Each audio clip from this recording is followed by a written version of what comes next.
Hello दोस्तों, एक बार फिर से आपका अपने ही YouTube channel TET pass all पर स्वागत है। जैसा कि हम संविधान के बारे में पढ़ रहे थे, तो संविधान की विशेषताएं, हम जो भारत के संविधान की विशेषताएं क्या होनी चाहिए थी उसके बारे में पढ़ा था। अब हमें किसका निर्माण करना है? संविधान का निर्माण करना है। तो वही किस तरीके से करा जाए संविधान का निर्माण, उसके कितने सदस्य कहाँ से आए थे, कितने सदस्य निर्वाचित होकर आए थे, कितने सदस्य डायरेक्ट मनोनीत करके आए थे, तो ये सब आज हम डिस्कशन करेंगे किस प्रकार से भारत का संविधान एक खड़ा होता है। क्लियर? तो अपना वीडियो स्टार्ट करने से पहले हम ये कहना चाहेंगे कि इस चैनल को आप टीचिंग एग्जाम के लिए, चाहे वो टेट हो, चाहे सीटेट हो, चाहे सुपर टेट हो, या वनडे एग्जाम्स की किसी भी एग्जाम्स की आप तैयारी कर रहे हो, उसके लिए आप सब्सक्राइब जरूर कर लीजिए, क्योंकि उसी के लिए ये चैनल बना ही है।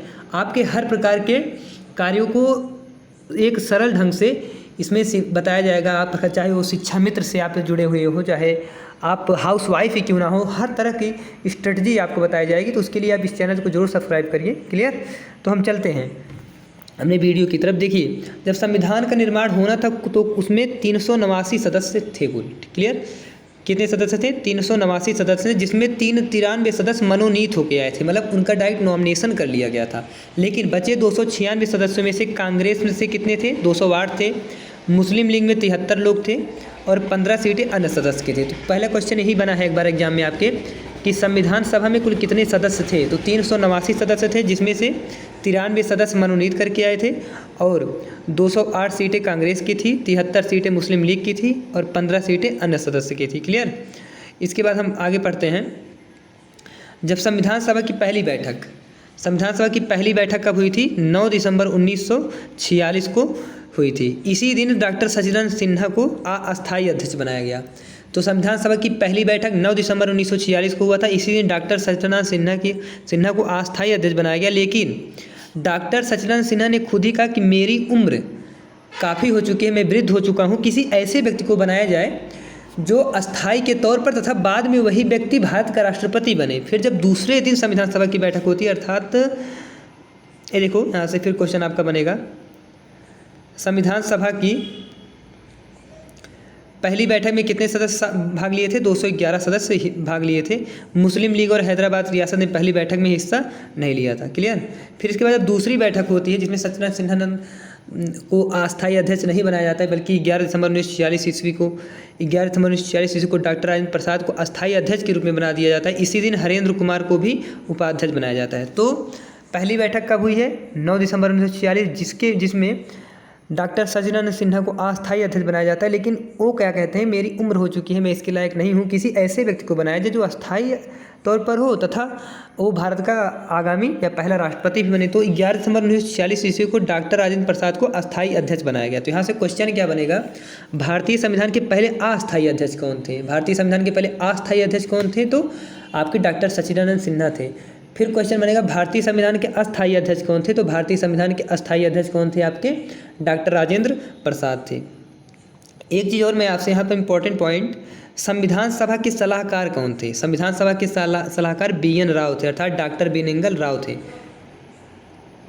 हमें पता है कि भारतीय संविधान के सलाहकार के रूप में कौन माने जाते हैं? डॉक्टर बेनेगल राव।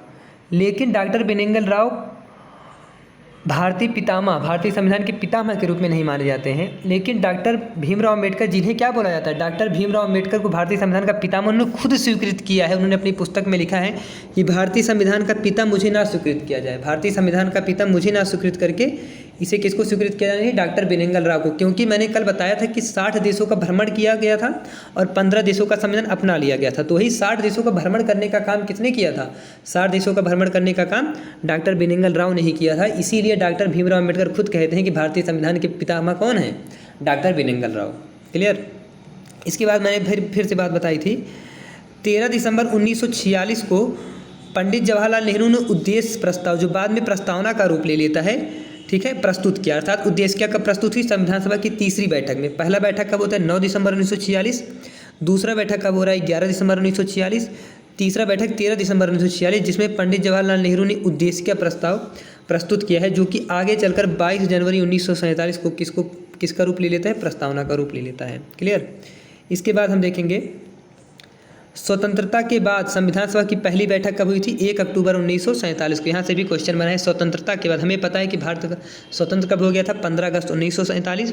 तथा स्वतंत्रता के बाद संविधान सभा की पहली बैठक कब हुई थी? 1 अक्टूबर 1947। क्लियर। फिर यहाँ से भी क्वेश्चन बना है, आज़ादी के समय संविधान सभा में 299 सदस्य थे। कितने में से? 389 में से। फिर देखिए, हमने कल बताया था ये बातें, आज मैं पॉइंट लिख के लाया हूँ। 26 नवंबर 1949 को संविधान सभा बनकर तैयार हुआ। इसी दिन संविधान सभा पर 284 सदस्यों ने हस्ताक्षर किया। इसी दिन 15 अनुच्छेदों को भी लागू कर लिया गया था। 26 नवंबर 1949 को ही। संविधान सभा की अंतिम बैठक कब होती है? 24 जनवरी 1950 ईस्वी को। कुल कितनी बैठक होती है संविधान सभा में? 12 बैठक कुल होती है। अर्थात 12वां बैठक कब होता है? 24 जनवरी 1950 ईस्वी को हुआ था। इसी दिन संविधान सभा के सदस्यों के द्वारा डॉक्टर राजेंद्र प्रसाद को राष्ट्रपति निर्वाचित किया गया और इसी दिन राष्ट्रीय गीत और राष्ट्रीय गान भी स्वीकृत किया गया। तो यहाँ से आपके क्वेश्चन, संविधान सभा की अंतिम बैठक 24 जनवरी 1950 को हुआ था। इसी दिन संविधान सभा के सदस्यों के द्वारा डॉक्टर राजेंद्र प्रसाद को राष्ट्रपति निर्वाचित किया गया। इसी दिन राष्ट्रीय गीत और राष्ट्रीय गान को भी स्वीकृत किया गया। और हमें पता है 26 जनवरी 1950 को संविधान लागू कर दिया गया। इसीलिए हम 26 जनवरी को गणतंत्र दिवस के भी रूप में मनाते हैं। फिर यहाँ से संविधान से रिलेटेड क्वेश्चन आएगा। अब संविधान को बनने में कुछ टाइम लगा होगा, तो संविधान को बनने में कुल 2 वर्ष 11 माह और 18 दिन में बनकर तैयार हुआ था। और उसमें कुल पैसा कितना लगा था? 63,96,729 रुपया खर्च हुआ था। अब देखो, संविधान को लिखा किसने था? हमें पता है कि संविधान को लिखने का कार्य किसने किया होगा? डॉक्टर भीमराव अम्बेडकर। लेकिन नहीं, संविधान को प्रेम बिहारी नारायण राय ने लिखा था। इन्होंने अंग्रेजी और हिंदी में लिखा था। क्लियर। तो संविधान को लिखने का काम किसने किया था? प्रेम बिहारी नारायण राय ज़्यादा ने लिखा था। लेकिन विचार किसका था? डॉक्टर भीमराव अम्बेडकर का। संविधान के पेज पर डिजाइन किसने बनाया था? आचार्य नंदलाल ने बनाया था। क्लियर। प्रस्तावना पेज पर डिजाइन इनके शिष्य राम मनोहर सिन्हा ने बनाया था। क्लियर। संविधान सभा में कुल कितनी बैठक हुई? 11 बैठक हुई। वैसे अगर देखा जाए संविधान सभा की 24 जनवरी 1950 की बैठक को ऐड कर लिया जाए तो कुल 12 बैठक हुई थी। और कितने दिन बहस चला था भैया? और कुल 114 दिन बहस हुआ था। क्लियर। तो यहाँ से आपको क्लियर होगा संविधान बनने में कितना समय लगा? 2 वर्ष 11 माह 18 दिन। पैसे कितने खर्च हुए? 63,96,729 रुपये। संविधान को किसने लिखा था? प्रेम बिहारी नारायण राव ने लिखा था। संविधान के पेज पर डिजाइन किसने किया था? आचार्य नंदलाल ने किया था। प्रस्तावना पेज पर डिजाइन इन्हीं के शिष्य राम मनोहर सिन्हा ने किया था। संविधान सभा में कुल 12 बैठकें होती हैं तथा 114 दिन बहस चलता है। फिर इसके बाद संविधान सभा में 15 महिलाएं सदस्य थीं। कितने? संविधान सभा में 15 महिलाएं सदस्य थीं और 33 अनुसूचित जाति जनजाति के भी सदस्य थे। क्लियर। देखो यहाँ पर पॉइंट है, संविधान कुल 60 देशों का संग्रह है। 60 देशों का संग्रह का मतलब है 60 देशों का समूह, 60 देशों का भ्रमण किया गया था। लेकिन 15 देशों से अपनाया गया था। तो 15 देशों का यहाँ पर 15 लिख कर लीजिए। 15 देशों का संग्रह, 60 देशों का भ्रमण किया गया था। अब देखिए यहाँ से महिलाएं, एकमात्र मुस्लिम, संविधान सभा जब का निर्माण होता था एकमात्र मुस्लिम महिला कौन थी? बेगम एजाज रसूल थी। और एकमात्र दलित महिला कौन थी? दक्षयानी बेलायु थी, जो कि केरल की थी। क्लियर। इसके बाद हमने कल बताया था संविधान के स्रोत। हमें पता है कि भारत का संविधान उधार का थैला भी कहा जाता है, क्योंकि हमारा देश का संविधान कई देशों से लिया गया था। अब देखिए यहाँ से ग्रेट ब्रिटेन से क्या क्या लिया गया है। ग्रेट ब्रिटेन से आपका लिया गया है संसदीय विशेषाधिकार ना, कल मैंने बताया था संसद प्रणाली कहाँ से लिया? ग्रेट ब्रिटेन से। एकल नागरिकता कहाँ से लिया गया? ग्रेट ब्रिटेन से। अर्थात एकल नागरिकता का मतलब है सिंगल सिटीजनशिप। अर्थात अगर आप किसी दूसरे देश की नागरिकता ले लेते हैं तो भारत की नागरिकता स्वतः समाप्त हो जाएगी। ये आर्टिकल 9 में लिखा गया है। अनुच्छेद 9 में हम आगे डिटेल में पढ़ेंगे। विधि निर्माण की प्रक्रिया कहाँ से ली गई? ग्रेट ब्रिटेन से ही ली गई। विधि मतलब होता है कानून। अगर कानून बनाना है तो वो किस तरह के देश की तरह बनाया जाएगा? Great Britain. क्लियर। तो संसदीय विशेषाधिकार, एकल नागरिकता और विधि निर्माण की प्रक्रिया ग्रेट ब्रिटेन से ली गई है। संसदीय विशेषाधिकार और विधि निर्माण की प्रक्रिया सेम ही है, क्योंकि जब हम कोई कानून बनाते हैं, कोई विधि का निर्माण करते हैं, तो सर्वप्रथम देखा जाए तो संसद के ही थ्रू होता है। पहले लोकसभा में पास कराया जाता है, फिर राज्यसभा में पास कराया जाता है, फिर उस पर राष्ट्रपति का सिग्नेचर होता है और फिर एट लास्ट वो किसका रूप ले लेता है? एक्ट का रूप ले लेता है। क्लियर। तो ग्रेट ब्रिटेन से ही लिया गया है। एक चीज़ और, प्रधानमंत्री का पद भी आपका ग्रेट ब्रिटेन से ही लिया गया है। आप नोट करके लिख लीजिएगा, प्रधानमंत्री का पद कहाँ से लिया? ग्रेट ब्रिटेन से। इसके बाद मौलिक अधिकार। क्लियर। मौलिक अधिकार, फंडामेंटल राइट्स। देखो आज से अमेरिका, मौलिक अधिकार कहाँ से लिया गया है? अमेरिका से लिया गया है। राष्ट्रपति का पद, उपराष्ट्रपति का पद कहाँ से लिया गया है? अमेरिका से लिया गया है। इसके बाद हम देखो न्यायाधीश, जज का पद कहाँ से लिया गया? ये भी अमेरिका से लिया गया है। समानता अमेरिका से। प्रस्तावना कहाँ से लिया गया है? प्रस्तावना भी अमेरिका से लिया गया, लेकिन प्रस्तावना की भाषा कहाँ से ली गई? ऑस्ट्रेलिया से ली गई है। न्यायिक पुनरावलोकन कहाँ से लिया गया? न्यायिक पुनरावलोकन ये भी अमेरिका से ही लिया गया है। न्यायिक पुनरावलोकन का मतलब है कि जैसे मान लीजिए कोई सुप्रीम कोर्ट या हाई कोर्ट कोई भी न्याय सुना देती है, लेकिन उस पर खुद फिर से विचार, पुनरावलोकन, पुनरा मतलब फिर से, अवलोकन मतलब देखना होगा, फिर से उस पर विचार करना हो, नहीं इसे कम कर दे या ज़्यादा कर दे, तो ये चीज़ कहाँ से ली गई? अमेरिका से ली गई है। न्यायाधीश को पद से हटाने के तरीका, न्यायाधीश को हमें पता है महाभियोग प्रक्रिया से हटाया जा सकता है। ये कहाँ से लिया गया? अमेरिका से लिया गया। महाभियोग प्रक्रिया आर्टिकल 61 में है, ये भी अमेरिका से ही लिया गया। महाभियोग प्रक्रिया के द्वारा हम किसी भी बड़े पद पर जैसे राष्ट्रपति पद को हटा सकते हैं। महाभियोग की प्रक्रिया अमेरिका से ली गई। क्लियर? इसके बाद देखो आयरलैंड से क्या क्या लिया गया है। राज्य के नीति निर्देशक तत्व आपका आयरलैंड से लिया गया है, DPSP। राज्यसभा में राष्ट्रपति द्वारा 12 सदस्यों को मनोनीत करने का अधिकार भी आयरलैंड से लिया गया है। अब देखिए ये जो मैंने लिखा है, राज्यसभा में राष्ट्रपति द्वारा 12 सदस्यों को मनोनीत करने का अधिकार आयरलैंड से, इसका मतलब क्या है समझिएगा। इसका मतलब जैसे हमें पता है कि राज्यसभा में कुल 250 सदस्य हो सकते हैं, तो 238 लोगों का तो चुनाव होकर आया रहता है। ठीक, इसमें से जो 12 सदस्य हैं वो लोग राष्ट्रपति के द्वारा मनोनीत कर लिए जाते हैं, नॉमिनेट कर लिए जाते हैं। वो अलग अलग फील्ड जैसे हिस्ट्री और साहित्य से होने चाहिए, स्पोर्ट्स से होने चाहिए, किसी विशेष कार्य से जुड़े हुए होने चाहिए। क्लियर? तो वहाँ से 12 सदस्यों का मनोनयन कर लिया जाता है। इसके बाद हम कनाडा से देखते हैं। कनाडा की हम जब बात करते हैं तो राज्यपाल का पद कनाडा से लिया गया है। अवशिष्ट शक्तियाँ जिस पर कोई भी, ना तो राज्य सरकार कानून बना सकती है, ना तो केंद्र सरकार, ये शक्तियाँ किसके हाथ में निहित होती हैं? राष्ट्रपति के हाथ में निहित। अवशिष्ट शक्तियाँ कहाँ से लिया गया? जिसे इंग्लिश में बोलते हैं रेजिडुअल पावर्स, आयरलैंड से लिया गया है। राष्ट्रपति और सुप्रीम कोर्ट को नियुक्त करने का तरीका भी कनाडा से लिया गया है। इसके बाद नेक्स्ट हम पढ़ते हैं प्रस्तावना की भाषा। हमने पढ़ा प्रस्तावना कहाँ से लिया गया है? प्रियम्बल, वो आपका अमेरिका से लिया गया। लेकिन प्रस्तावना की भाषा कहाँ से ली गई? तो प्रस्तावना की भाषा आपका ऑस्ट्रेलिया से लिया गया। समवर्ती सूची अर्थात सूची, जितने भी सूची हैं, 3 प्रकार की सूचियाँ होती हैं, संघ सूची, राज्य सूची, समवर्ती सूची। ये हम सूची में पढ़ेंगे विधिवत। जिस पर केंद्र सरकार कानून बना सके वो संघ सूची में आएगा, जिसमें राज्य सरकार कानून बना सके वो राज्य सूची में आएगा, और जिस पर दोनों कानून बना सके वो समवर्ती सूची में आएगा। तो ये सब कहाँ से लिया गया है? आपका ऑस्ट्रेलिया से लिया गया। तो ये चीज़ मत भूलिएगा भैया कि प्रस्तावना कहाँ से लिया गया है? अमेरिका से लिया गया। लेकिन प्रस्तावना की भाषा कहाँ से ली गई है? ये आपका ऑस्ट्रेलिया से ही लिया गया है। देखिए आपातकालीन कहाँ से लिया गया है? जर्मनी से। देखिए मैं इसका ट्रिक बताता हूँ। आपात मतलब होता है इमरजेंसी, ठीक, और इमरजेंसी में क्या चीज़ ज़्यादा काम आता है? मनी। देखो इमरजेंसी में क्या चीज़ आता है? मनी, अर्थात जर्मनी। तो आपातकालीन कहाँ से लिया गया है? आपका जर्मनी से। हमें पता है 3 प्रकार की आपातकाल होता है। राष्ट्रीय आपातकाल जो कि आर्टिकल 352 में है, राष्ट्रपति आपातकाल जो कि आर्टिकल 356 में है, और वित्तीय आपातकाल जो कि 360 में है। क्लियर? अब देखो संविधान सभा में संशोधन की प्रक्रिया कहाँ से ली गई है? दक्षिण अफ्रीका से ली गई है। संविधान सभा में संशोधन कहाँ से ली गई है? दक्षिण अफ्रीका से। अर्थात संविधान सभा में कोई बदलाव करना है, संविधान में कोई बदलाव करने की जरूरत है, अमेंडमेंट करने की जरूरत है, तो प्रक्रिया आपकी कहाँ से ली गई है? अफ्रीका से, साउथ अफ्रीका से ली गई है। संशोधन प्रक्रिया किस आर्टिकल में है? 368 अनुच्छेद अर्थात आर्टिकल में, और 20वें भाग में है। अब देखो इसके बाद हम रूस से देखते हैं। रूस से मौलिक कर्तव्य तथा पंचायती व्यवस्था आपका रूस से ही लिया गया है। फ्रांस से क्या लिया गया है? गणतंत्र स्वरूप लिया गया है। क्लियर? गणतंत्र शब्द आपका फ्रांस से लिया गया और मौलिक कर्तव्य और पंचायती व्यवस्था रूस से लिया गया है। अब देखिए यहाँ से कंफ्यूज बिल्कुल मत होइएगा। मौलिक अधिकार और मौलिक कर्तव्य, मौलिक अधिकार अमेरिका से लिया गया, आ से अधिकार, आ से अमेरिका, लेकिन मौलिक कर्तव्य कहाँ से लिया गया है? आपका रूस से लिया गया है। क्लियर? इसके बाद हम फिर देखते हैं संविधान सभा की समिति। उसमें समितियाँ भी रही होंगी। तो संविधान सभा में 8 बड़ी समिति तथा 15 छोटी समिति बनाई गई। इसके अध्यक्ष भी रहे होंगे, तो समिति और एक साइड अध्यक्ष। तो हमें पता है संघ संविधान समिति के अध्यक्ष कौन थे? पंडित जवाहरलाल नेहरू। संघ शक्ति समिति के अध्यक्ष पंडित जवाहरलाल नेहरू।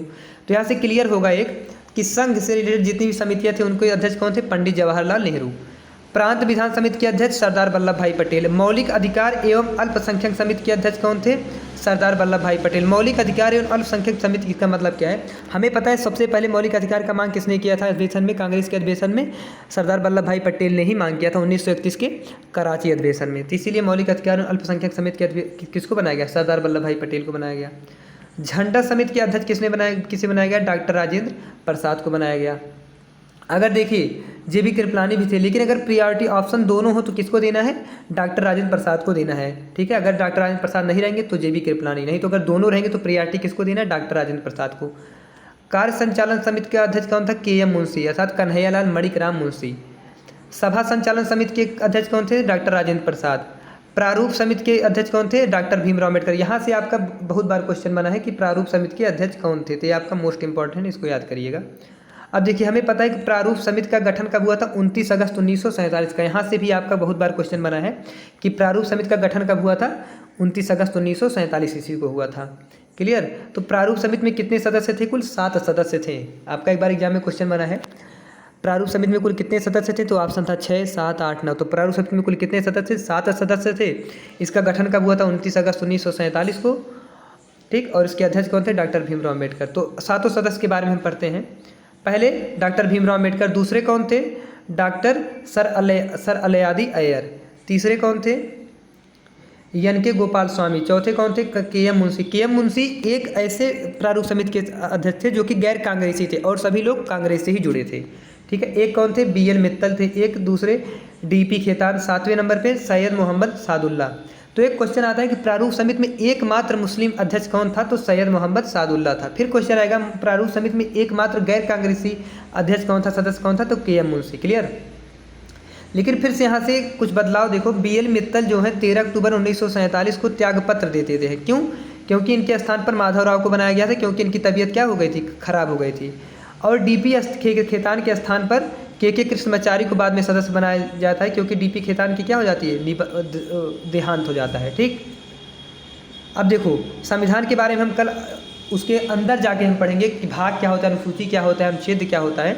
लेकिन फिर भी हम जान लेते हैं कि मूल संविधान अर्थात जब संविधान लागू हुआ था तो 395 अनुच्छेद थे, 22 भाग थे और 8 अनुसूचियाँ थी। लेकिन आज के वर्तमान की बात आप करेंगे तो 465 से प्लस ही अनुच्छेद हैं, 25 भाग हैं और 12 अनुसूचियाँ हैं।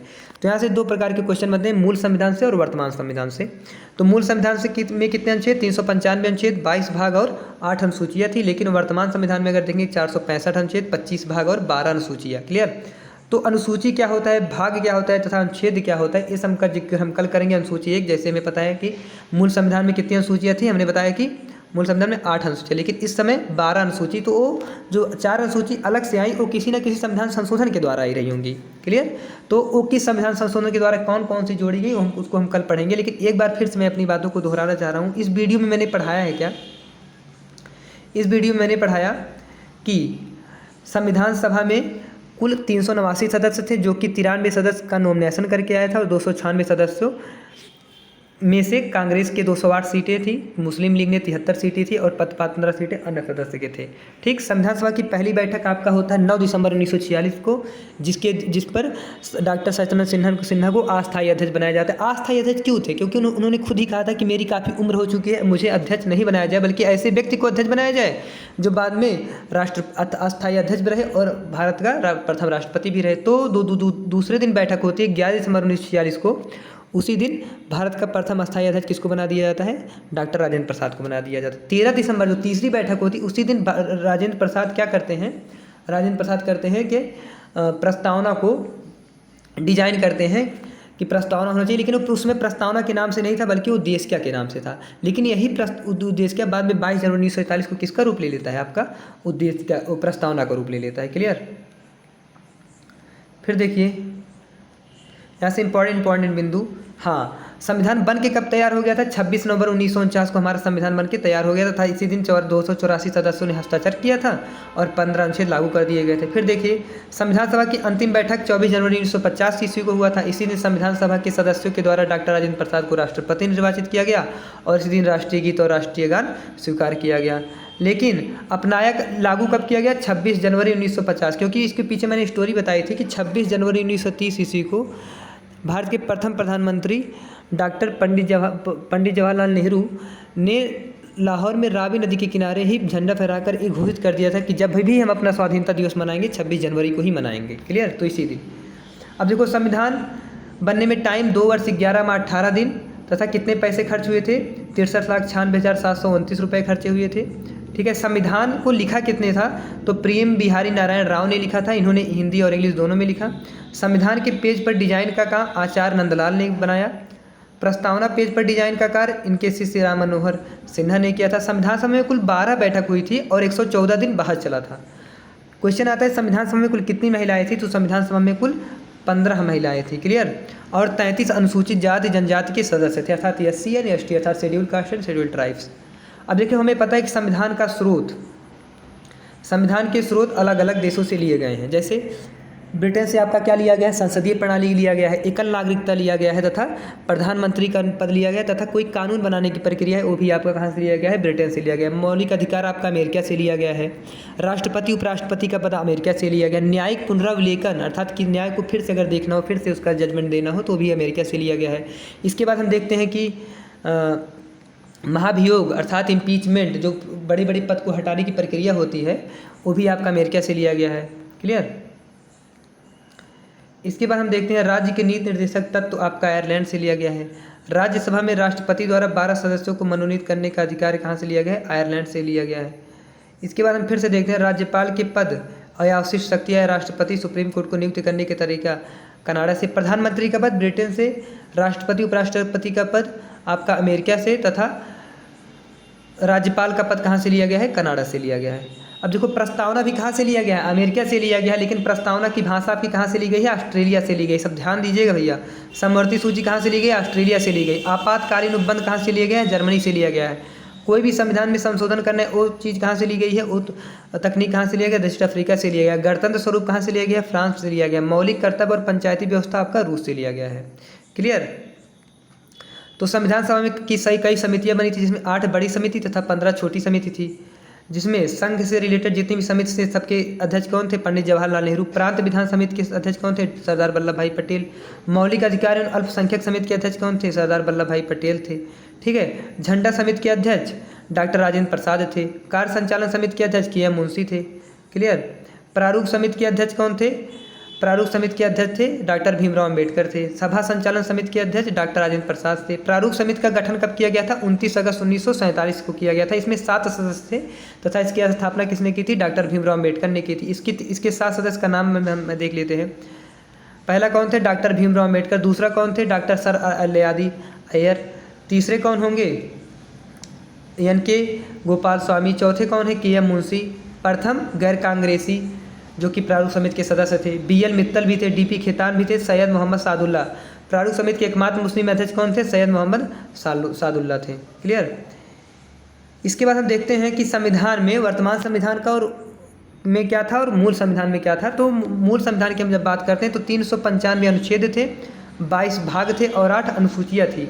लेकिन वर्तमान में बात करेंगे, हमें पता है कई संशोधन हुए हैं भारत में। इस समय भारतीय संविधान 1950 में लागू हुआ था, तब से 105 संविधान संशोधन हो चुके हैं। लेकिन अमेरिका का जो संविधान है 1789 से है, लेकिन उसमें केवल 27 संविधान संशोधन हुए हैं, सोच लीजिए।